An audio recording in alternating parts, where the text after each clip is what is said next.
Ya la semana pasada platicábamos un poquito de inmunidad humoral cuando comentábamos sobre el complemento. El complemento es parte de este capítulo 8, pero bueno, lo señalamos este, la semana anterior. Pero pues lo vamos a seguir comentando ahorita también. Entonces, el tema son pues los mecanismos efectores, cómo funcionan, cómo actúan los componentes de la inmunidad humoral, o sea, cómo actúan los anticuerpos para, para defendernos de las infecciones, para protegernos. Y bueno, aquí el propio linfocito B, que es el productor de los anticuerpos, pues tiene de dos vías. Una es que produce anticuerpos porque lo estimula un linfocito T, lo que sería una activación dependiente del linfocito T que comentábamos anteriormente, o el linfocito B puede producir anticuerpos porque entra en contacto directamente con los antígenos microbianos, lo que sería una activación independiente de T o independiente del linfocitos T. La activación independiente de linfocitos T pues va relacionada con que los antígenos pues son antígenos tipo azúcares, lípidos, ácidos nucleicos, o alguna otra cosa. Y la activación dependiente de T, pues como es dependiente del linfocito T, pues se va a activar o lo que se presentan son antígenos proteínicos de los microbios. Total que cualquiera de las dos versiones de activación nos produce anticuerpos. Hay un cambio de isotipo, el linfocito B deja de producir inmunoglobulina M de membrana e inmunoglobulina D, y ahora sí comienza a secretar inmunoglobulinas. Dependiendo la activación, pues será el tipo de inmunoglobulina que se vaya a secretar. Pero todas van a ser anticuerpos séricos, inmunoglobulinas séricas. Y estas tienen muchas funciones que en general ustedes ya las conocen, ya tienen nociones de cómo son estas funciones. Hemos dicho que el anticuerpo se puede pegar al microbio y esto ya dificulta las funciones naturales del propio microbio. También el anticuerpo puede unirse a toxinas y las bloquea, impide su función. Entonces, es una molécula que por pura obstrucción, el hecho de unirse el anticuerpo al microbio, a la toxina, ya le está bloqueando. Pero también dijimos que los anticuerpos tienen la capacidad de opsonizar y por tanto participan en la fagocitosis. ¿Qué es esto de opsonizar? Marcar. O sea, el anticuerpo se une a los microbios, se une a los componentes que están invadiendo el cuerpo y pues la fracción Fc del anticuerpo va a tener correspondencia con un receptor de algún fagocito, de un neutrófilo, de una célula dendrítica, de un macrófago, y este va a ir a consumirlo. Se le va a pegar mediante los receptores que tiene, se le va a pegar al anticuerpo y el anticuerpo, como va adherido al microbio, pues también va a ser fagocitado. Y es así como se eliminan también los microbios y es parte de la opsonización típica de los anticuerpos. Otra característica es que algunos linfocitos natural killer, los linfocitos NK, pueden recibir estímulos por los anticuerpos. Algunas células que ya van a entrar en apoptosis, que están dañadas, pues llegan a producir estímulos, pues llegan a exponer algunas moléculas que van a ser reconocidas por los anticuerpos y el anticuerpo se va a ir a pegar a esos fragmentos de las células, a esas moléculas, a esas proteínas de las membranas celulares y pues va a llamar al linfocito NK debido a que el linfocito NK tendrá receptores para la fracción Fc de la inmunoglobulina. También los anticuerpos pues, pueden activar a la cascada clásica del complemento para formar este poro que habíamos comentado anteriormente y entonces ocasionan una lisis osmótica de los microbios, generando poros para que entren solutos del espacio extracelular y pues se hinche prácticamente la bacteria y reviente, muere. También dijimos que el propio anticuerpo puede participar opsonizando microbios, opsonizando fragmentos para ser fagocitado, como lo que mencionábamos al principio de esta imagen. Y el propio anticuerpo, al activar la cascada del complemento en la vía clásica, pues va a originar que se empiecen a formar componentes como el C3, las moléculas C3, las moléculas C5 que se vayan activando, el C4 también, y esto va a facilitar la inflamación, porque son moléculas proinflamatorias, pero que se generaron gracias a que indirectamente el anticuerpo está participando porque es el que inicia la cascada del complemento en su vía clásica. Entonces, esas serían las funciones de los anticuerpos a grandes rasgos que iríamos comentando ahorita. Ahora, los anticuerpos realmente no tienen una vida media tan larga en la sangre. Los anticuerpos pueden estar sobreviviendo algunas desde unas horas, 12, 18 horas, hasta algunos días, 3 a 7 días pueden llegar a estar allí circulando en la sangre. Sin embargo, tenemos unas inmunoglobulinas que son los famosos anticuerpos de memoria, las IgG, que se producen ya sea por estimulación activa como con la vacunación, o que puedan ser introducidas al cuerpo mediante una estimulación pasiva, una activación pasiva. Y tenemos inmunoglobulinas, y esas inmunoglobulinas deben de durar más tiempo. Resulta que una inmunoglobulina G son las inmunoglobulinas que más tiempo pueden durar. Ya no se diga la célula plasmática, que es esta derivada del linfocito B, que puede durar años viva, viable, produciendo anticuerpos. El anticuerpo no dura años, estamos hablando de que puede llegar a una vida media de 3 semanas, 20, 25 días, puede estar activo una inmunoglobulina G antes de degradarse, pero las células plasmáticas pues lo seguirán produciendo durante muchos años. Sin embargo, ¿qué hace diferente que una inmunoglobulina G dure más tiempo, hasta 3 veces más tiempo que otras inmunoglobulinas, como la A o la E? Pues resulta que las inmunoglobulinas pues están circulando y como cualquier otra proteína, pues pueden llegar a ser fagocitadas cuando la célula captura microbios, cuando la célula captura antígenos, pues también puede llegar a capturar inmunoglobulinas. Estas inmunoglobulinas, ya sea que vayan pegadas a un antígeno y que estén participando directamente o activamente ante la defensa de algún microbio, o pudieron ser simplemente capturadas por las vesículas porque pues ahí estaban circulantes. Ahora, el anticuerpo puede ir metido entonces en una vesícula, en un macrófago o en cualquier otra célula con capacidad de fagocitosis. Y es lo que vemos aquí en nuestro esquemita. Tenemos una célula fagocítica que capturó algunas proteínas ahí antigénicas, algunos antígenos del suero, del plasma, pero también allí iban inmunoglobulinas G. Entonces fueron capturadas. Lo que va a suceder es lo que ya ustedes saben, la vesícula va a entrar en contacto con el lisosoma y el contacto de las células, de las proteínas o de las enzimas proteolíticas del lisosoma con el contenido del endosoma, pues lo va a destruir todo. Si había microbios, ahí se tienen que degradar. Y ya, y eso sería todo. Pero aquí también hay anticuerpos. Esas inmunoglobulinas no van a ser degradadas, porque resulta que al interior del endosoma que se formó tenemos un receptor, y ese receptor es el FcRn, o receptor neonatal de la fracción cristalina o de la fracción condensada de las inmunoglobulinas. Y este receptor entonces captura a la cadena pesada de la inmunoglobulina G, a la cadena gamma, y la tiene fija. Esta unión es debido a que directamente el pH al que va a estar expuesto la inmunoglobulina, el pH ácido del interior del lisosoma, cuando se fusiona, pues va a facilitar esta unión.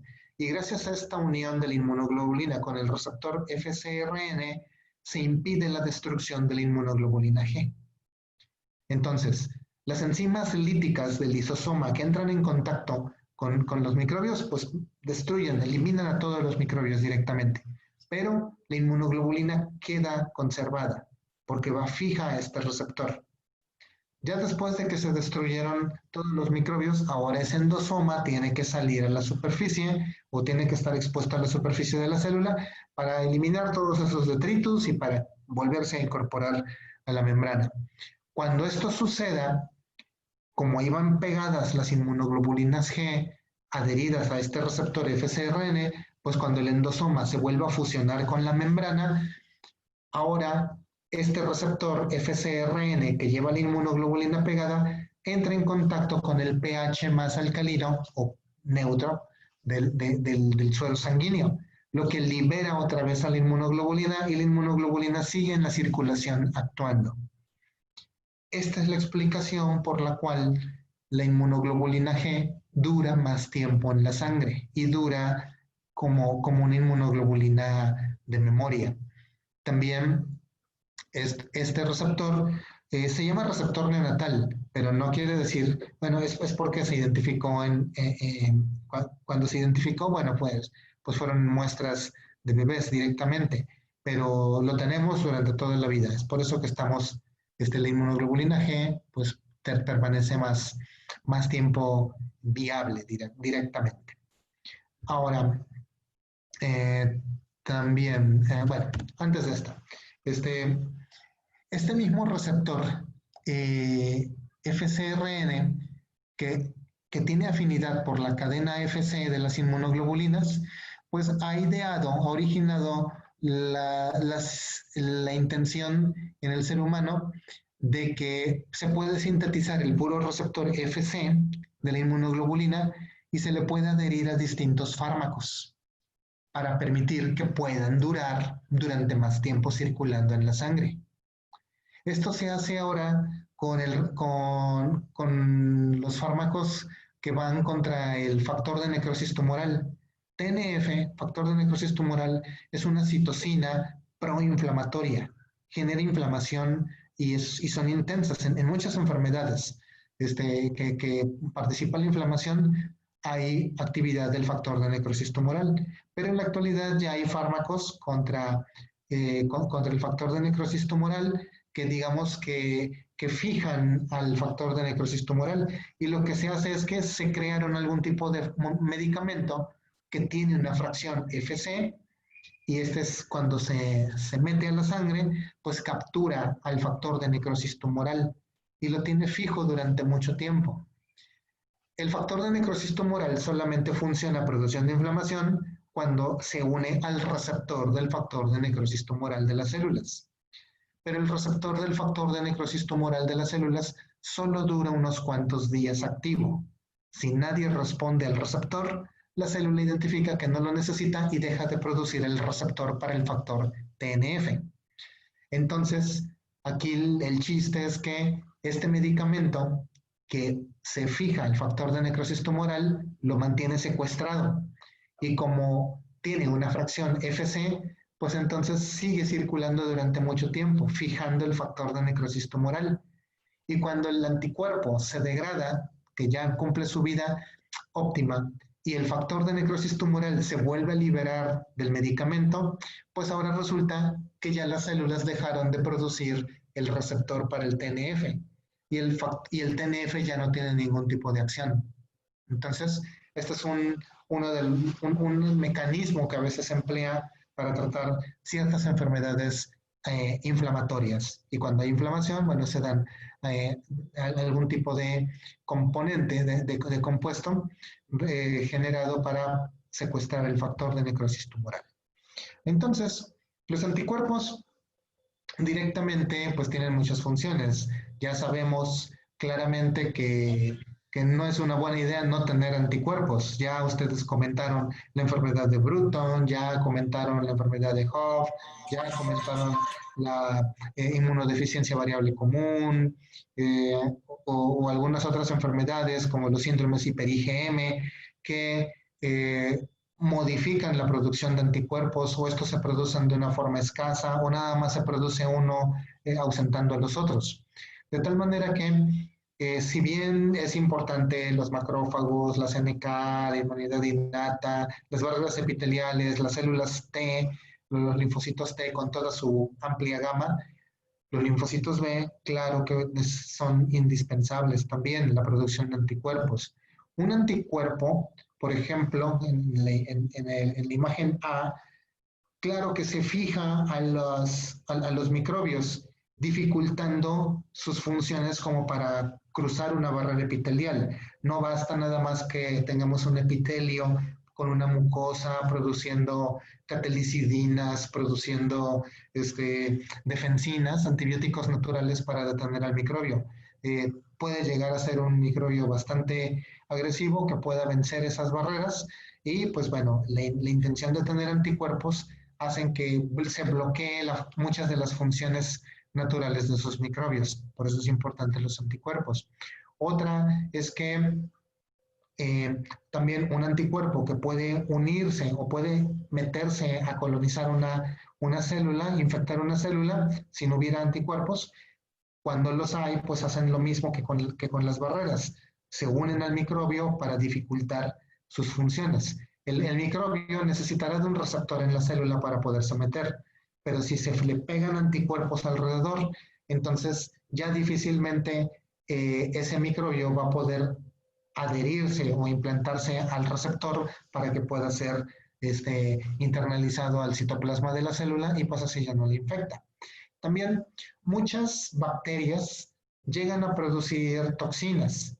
Y no es que la bacteria directamente tenga una mentalidad malévola que diga voy a producir esta sustancia para dañar a mi huésped.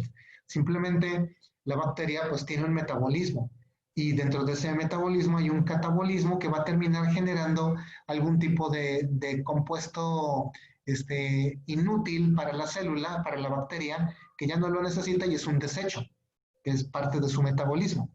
Pero resulta que a veces esa proteína o esa sustancia que formaron, eh, pues cuando está en la circulación, ahora resulta que bloquea algún receptor muy importante en nuestro cuerpo y eso le llamamos toxina.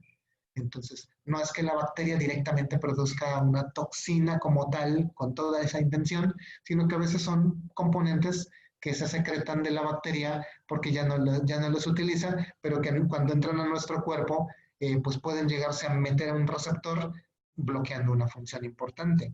Llámese una neurotoxina o una toxina muscular, consideremos la toxina botulínica, que puede llegar a paralizar la buena función entre los receptores de eh, digamos que entre las células dendríticas y la célula muscular, la placa neuromuscular puede llegarse a dañar, o llámese la tetanospasmina, que es la toxina clásica de Clostridium tetani, o la toxina diftérica, muchas toxinas.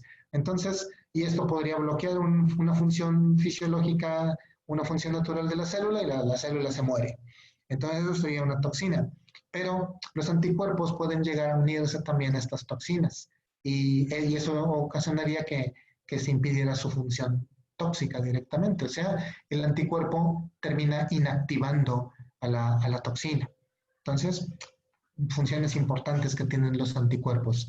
Por eso son tan indispensables como tal. Algunas veces los anticuerpos, cuando los necesitamos en que se formen de una forma inmediata, pues bueno, habrá que eh, prácticamente inocularlos, habrá que pasar mediante soluciones las inmunoglobulinas. La inmunoglobulina G, porque es la que dura más tiempo y la que tiene mejores respuestas.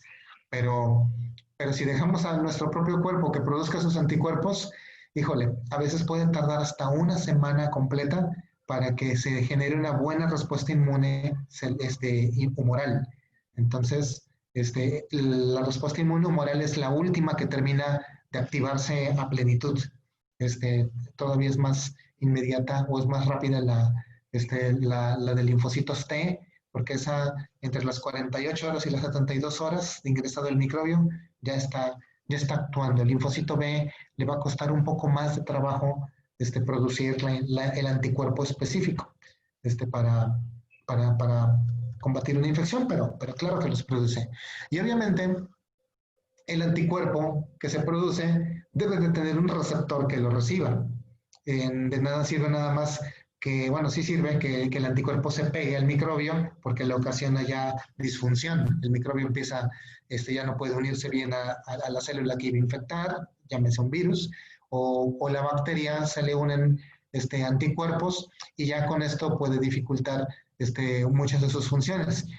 Y eso sería una opsonización, un marcaje digamos que de microbios, un marcaje de los distintos bichos que pueden colonizarnos con los anticuerpos. Y obviamente lo que se une del anticuerpo al microbio, pues son estas porciones que parecen las antenitas de la inmunoglobulina, las fracciones FAB, las fracciones de unión al antígeno, ¿no? o la fracción variable del anticuerpo. Entonces, las porciones superiores de esta Y son las porciones FAB. Y la porción constante, la FC, es la que se encuentra, sería el tallo del anticuerpo.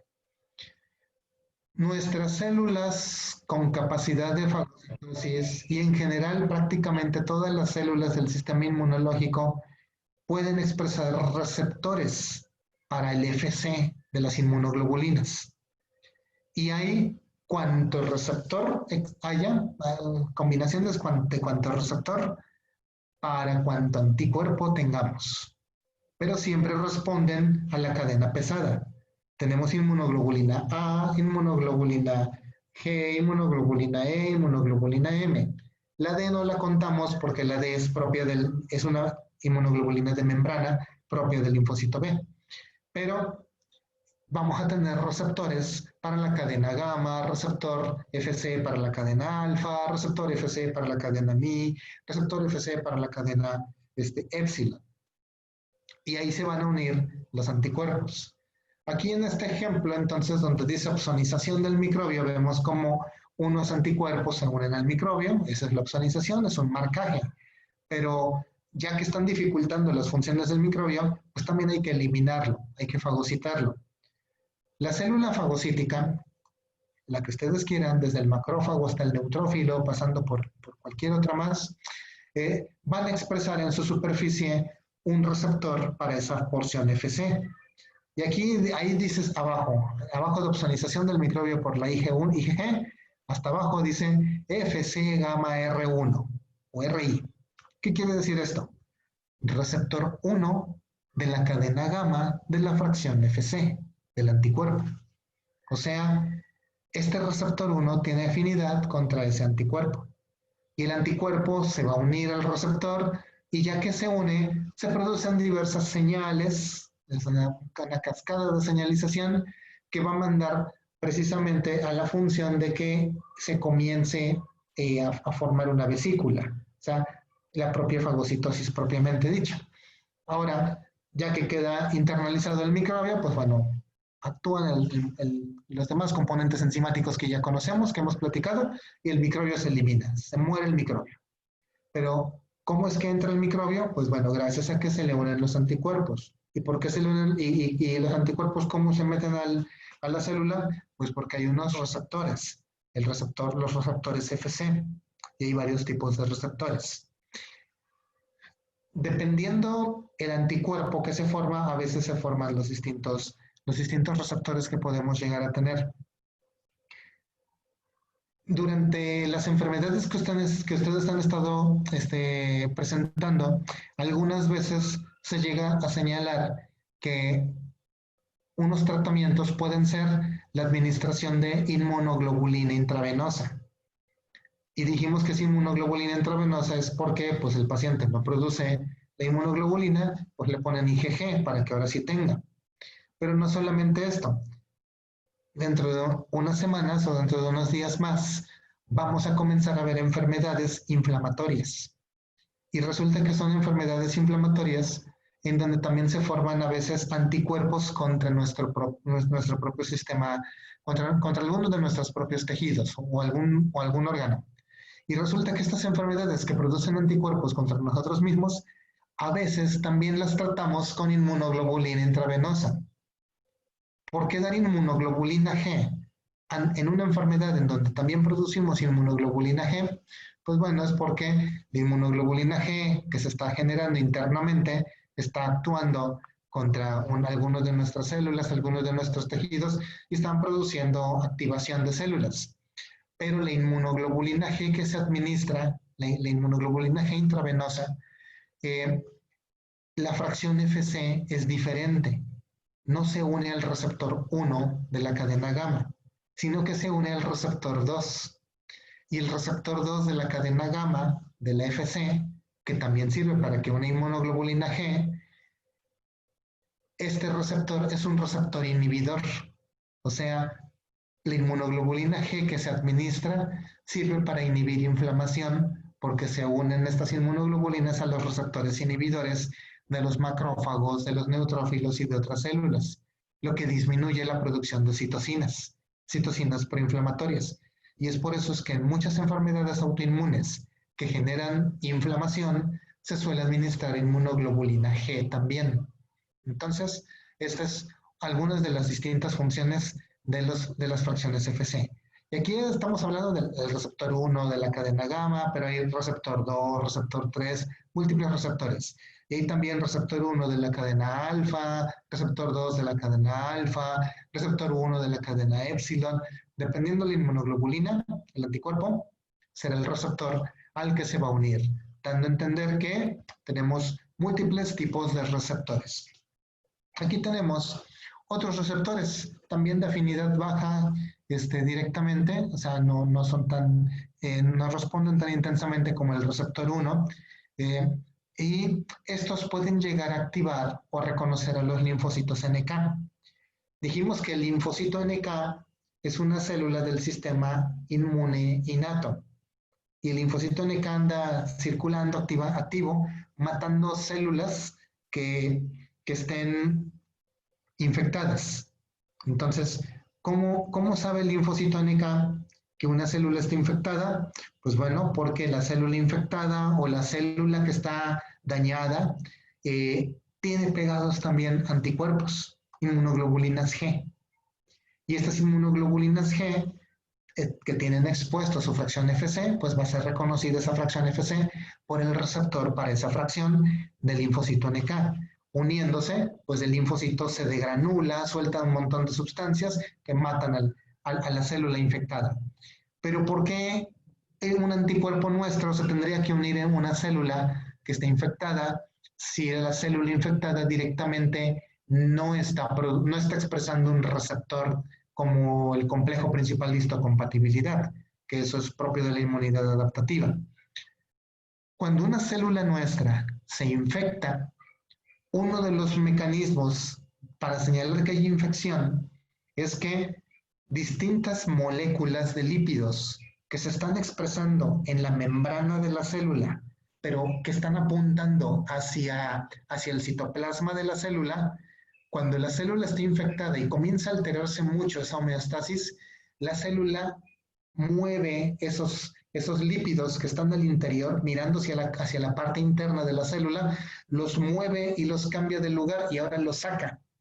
Ahora los está expresando al exterior de la membrana de la célula infectada. Y estas moléculas son las que llaman la atención a la inmunoglobulina, que no deberían de estar afuera, mirando hacia afuera, sino deberían de estar mirando hacia el citoplasma, pues ahora se expresan al revés y el anticuerpo se une directamente a estas moléculas, lo que origina que quede marcada, quede opsonizada la célula infectada y el linfocito NK llegue y pues haga lo suyo, ¿no? Destruya a esa célula contaminada porque fue reconocida por el anticuerpo, por la inmunoglobulina G. Entonces, eso es otro mecanismo, otro receptor que puede haber en las células, en las superficies, que puede responder el anticuerpo. Otras funciones, pues hablábamos de la inmunoglobulina E. Dijimos que la inmunoglobulina E se pegaba a antígenos de los gusanos, de los helmintos directamente. Y ya unida, ya cubierto el helminto, obviamente aquí vemos un gusano o un helminto pequeñito con una célula gigante. Claro que no es así, ¿no? Sí, son un montón de células muy pequeñitas contra una estructura gigantesca que sería el gusano. Y también aquí vemos obviamente dos inmunoglobulinas E pintadas. esto es a nivel microscópico, estamos hablando de un gusano multicelular, una estructura pluricelular, y cada una de esas células del helminto, cada una de esas células de ese parásito, eh, está expresando proteínas en su superficie. Y muchas de esas proteínas van a ser blanco de las inmunoglobulinas. El helminto va a quedar cubierto en su gran totalidad, en su superficie va a quedar cubierto de inmunoglobulina E. Y todo eso va a originar que los eosinófilos y otras células que puedan responder a la inmunoglobulina E se puedan unir a la propia inmunoglobulina gracias a la fracción Fc. Obviamente, el eosinófilo no tiene receptor gamma, tiene receptor epsilon para la cadena epsilon de la inmunoglobulina E. Y se unen directamente y pues bueno, con los estímulos de la interleucina 5 y de la interleucina 4 y de la interleucina 13 que producen los linfocitos TH2, estos CD4 activados, por todo lo que ya habíamos comentado anteriormente, pues bueno, se degranulan y todos estos gránulos citotóxicos dañan las paredes del gusano, dañan las paredes, dañan las células más externas, ocasionando lesión en el parásito y pues eventualmente muriendo el mismo gusano. Entonces, esta activación pues fue mediante receptores Fc epsilon que se unen a la cadena pesada de la inmunoglobulina E, a la cadena epsilon de la inmunoglobulina E de los parásitos. Esta es otra de esas características que podríamos llegar a señalar. Esto, de ahí esto que tenemos aquí directamente es la cascada del complemento. Esta la platicábamos ya no la voy a repetir, ya ustedes no creo que valga la pena estar repitiendo esto mismo, pero bueno, ya ustedes saben que hay una vía clásica dependiente de inmunoglobulinas, que puede ser inmunoglobulina G o inmunoglobulina M, pues cualquiera de las dos, no es que sea la G nada más. La vía de la lectina y la vía alternativa.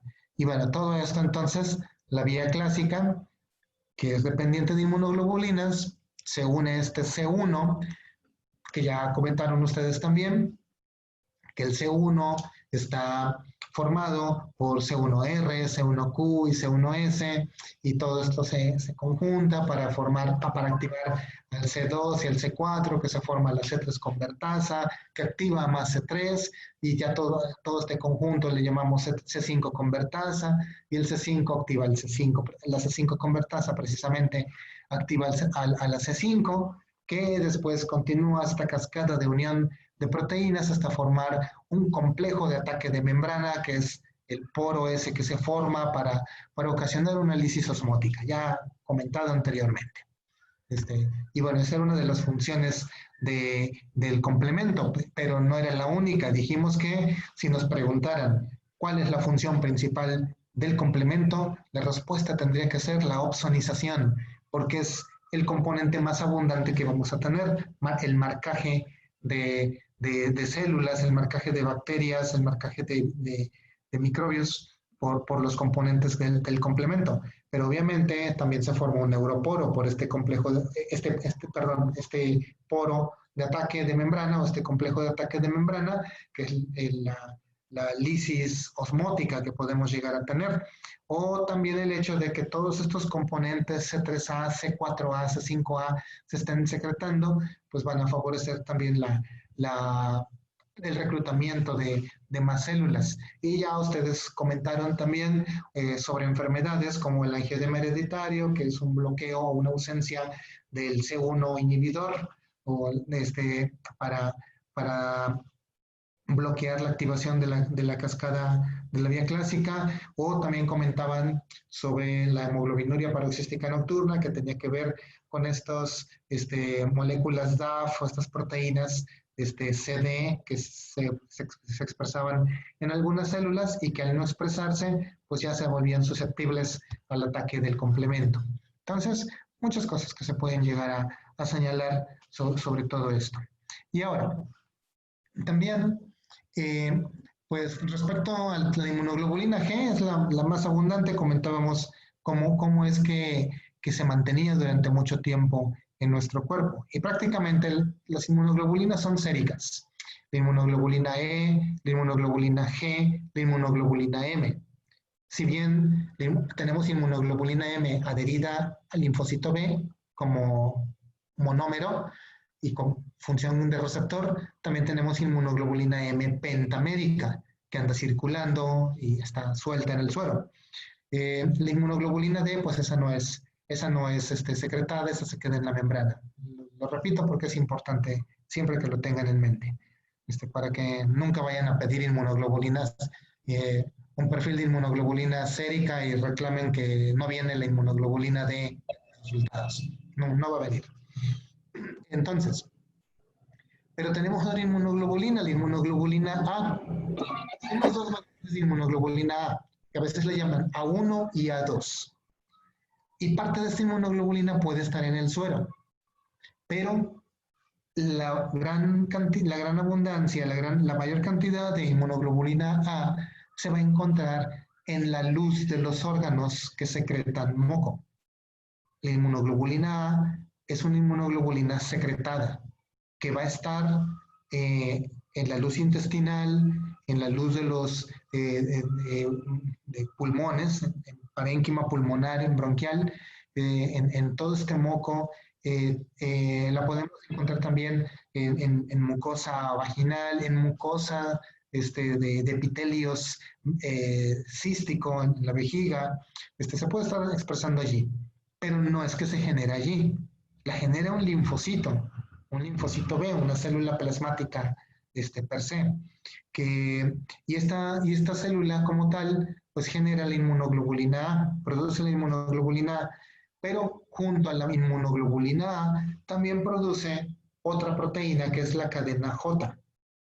La cadena J sirve para unir múltiples fracciones FC de inmunoglobulinas. La inmunoglobulina M como pentámero se unen múltiples inmunoglobulinas M a esta cadena J. Pero en la inmunoglobulina A, la inmunoglobulina se vuelve un dímero.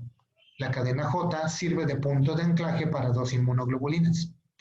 Y estas moléculas, estas inmunoglobulinas A, que se unieron a la cadena J, se van a poder unir también a un receptor, el receptor de la inmunoglobulina A, y este receptor directamente se va a poder, digamos que va a encontrarse, va a poder anclarse a las células epiteliales de la mucosa, de las distintas mucosas epiteliales.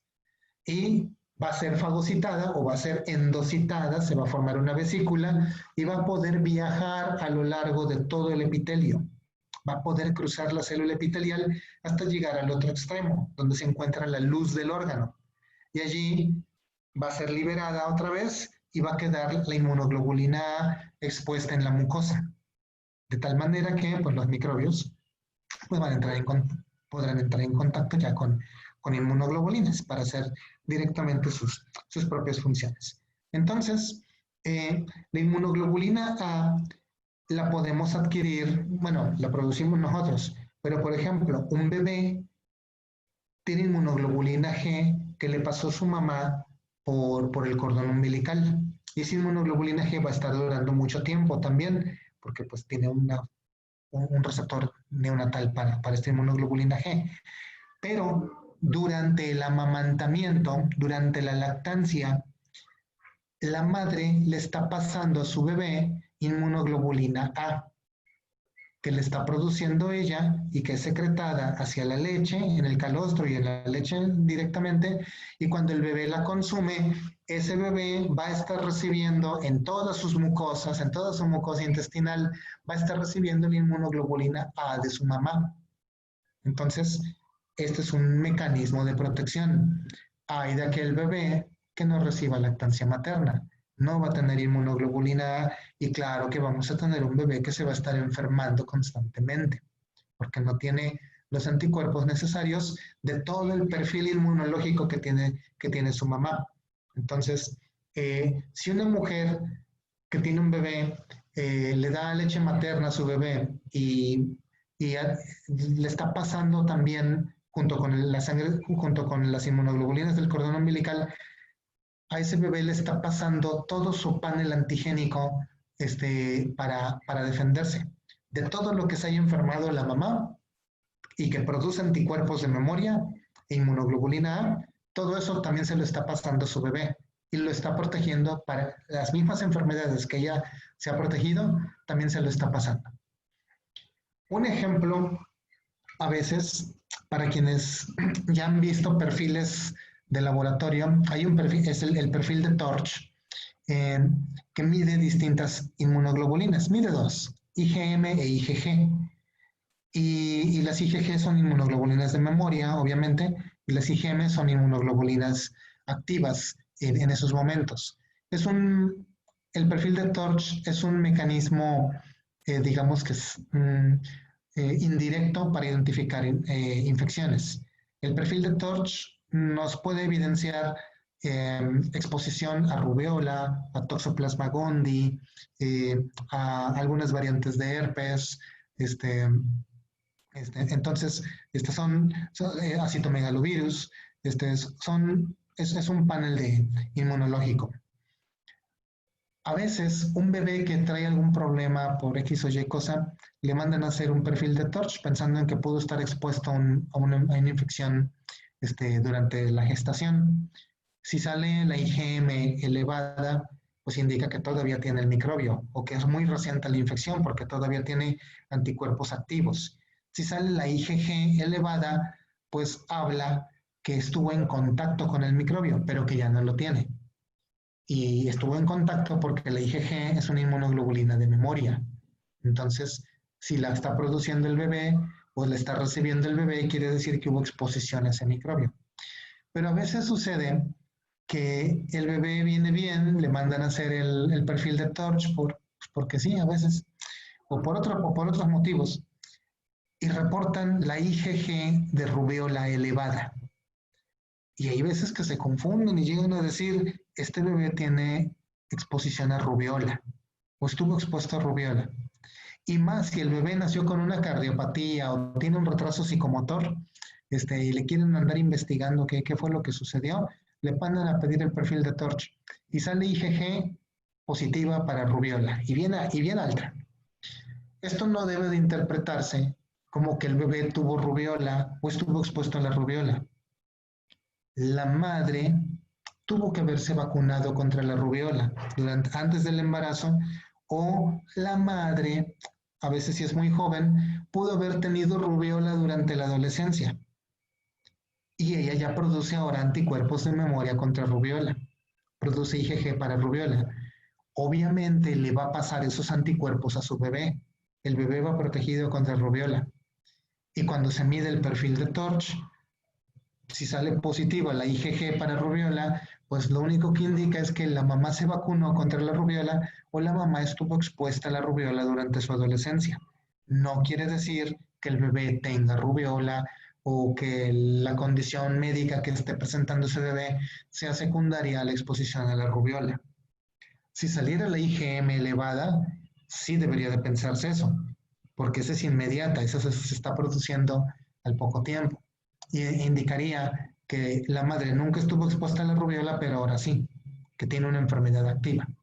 Entonces, es cuestión de interpretaciones, no es nada más ver resultados que digan positivo o negativo o cosas muy elevadas y ya deben de orientarse sobre esos diagnósticos que señalan, sino que son cosas que se deben de ir interpretando dependiendo cada situación, cada caso que se esté pues mostrando para nosotros. Muy bien, pues con esto vamos a concluir hoy. No sé, ¿tengan alguna duda al respecto?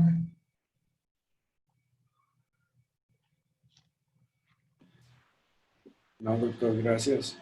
La próxima semana concluimos, creo, las exposiciones de este rol. Entonces, yo creo que este, no, la próxima semana no, es esta semana.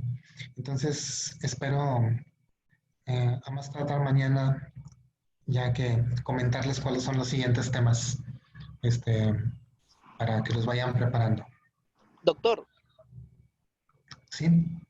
este, bueno, le quería comentar si,